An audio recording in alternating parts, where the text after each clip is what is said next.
I'm Eileen, and this is part 2 of causes of neck pain when sitting at a desk or a computer for a period of time. And we went over in part 1, we talked about positioning, ergonomics. I gave you some insights that you might not find elsewhere, so please watch that video.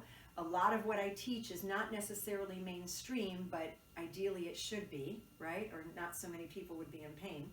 So in this part 2, I'm going to show you a movement that you can do that might really help if you're experiencing neck pain, especially when seated for a prolonged period of time. Part 1, we talked about not sitting for hours without doing something about it. But in this part, I'm going to show you a movement. Now, your neck is a very mobile structure, right? Our spine has areas that, cervical is the neck, thoracic is the trunk, lumbar is the low back, and sacral is the pelvis area, right? Your neck has a really good ability to move in all motions, in all planes of motion. And so sometimes, because areas below are not moving properly, the neck sort of gets stressed and strained because your whole body is designed to work. Everything's connected to everything else. Your whole body is designed to work as a team, as a unit. It's not designed to isolate things. So if you're in the gym isolating muscles, you're risking, inflaming those tendons and other things, but those are other videos. So sticking to the neck here. So what I want you to understand is the thoracic spine, the trunk, which is between the neck and the lumbar spine, that has pretty good mobility too in all 3 planes. Where it tends to lack some motion is extension and turning, rotation. And so if you struggle to get your shoulder all the way up, it may not be your shoulder, it may be your thoracic spine, because your thoracic spine needs to extend in order for your shoulder to go all the way up. Again, that's another video. But for the neck, if that thoracic spine's not extending well, that can create some abnormal stress and strain on the neck. If that thoracic spine or that trunk area is not rotating well, when you turn to back up your car out of the driveway, you might get neck pain, you might get low back pain because your trunk isn't rotating well. So you can just kind of test it, right? I'm going to see how far can I turn this way. And you can see I can turn quite a ways here. Now, yeah, I'm letting my legs move, but my trunk itself is turning quite a bit. You can see my shoulders are sort of coming across here, right? Now, how do I do going the other way? Not bad, pretty much the same. It feels like it might be a little bit tighter that way, but I've got pretty good motion, right? You want to be able to kind of get your shoulder below your chin. That's really the goal, okay?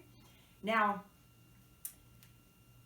if you're having neck pain, oftentimes mobilizing your trunk can alleviate your neck pain. I've had people email me and whatever and say they couldn't believe it. Even when I do teleconference calls and I'm educating people through my office hours, it's interesting because I get a lot of response and say, wow, I couldn't believe how much better my neck felt after doing what you suggested. So I'm hoping you'll have the same response. So you can do this in sitting or in standing. I'm going to show you in sitting just because it might be easier for you to see what I'm doing here. So what I'm going to do is sit on the edge of the chair, and my goal here is to keep my eyes fixed on something. Now, if that struggles, you cannot worry about your eyes until you get the movements down, okay? So let me show you the movements first. You want to cross your shoulders or your wherever, just to get your arms out of the way. And what I'm going to do first is I'm going to move into what's called flexion or bending forward. But I don't want to just bend forward at the hips. That's not my goal. My goal is to flex out my thoracic spine, which is between my neck and my low back. So this area between where my hands are is what I want to see round out, right? So most of us, we were already kind of stuck there, but we don't want to ignore that motion because moving into it and then moving out of it is what can help improve it, right?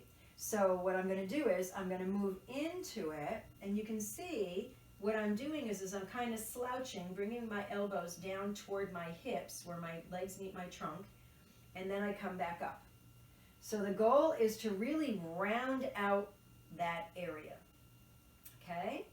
Then we want to do the opposite. We want to get it to extend or go backward, and that's where a lot of people lack, especially if you do a lot of sitting, a lot of computer and desk work. So what I'm going to do now is, this is kind of a two-parter.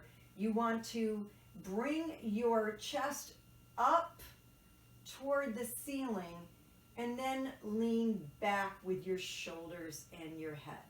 So you can see I'm not just going back with my low back and hips. I'm actually lifting the ribs up and leaning back.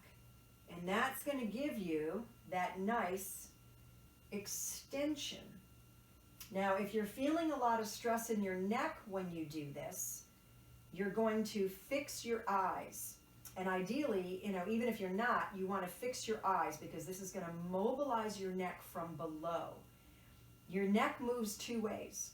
It moves from the top down or it moves from the bottom up. Top down, I'm just turning my head. Bottom up, I'm turning my body below my neck. But it ends up the same. And let me show you what I mean.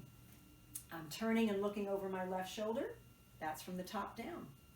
I'm turning my shoulder under my neck. That's from the bottom up. But both movements ended me up in the same position with my chin over my shoulder.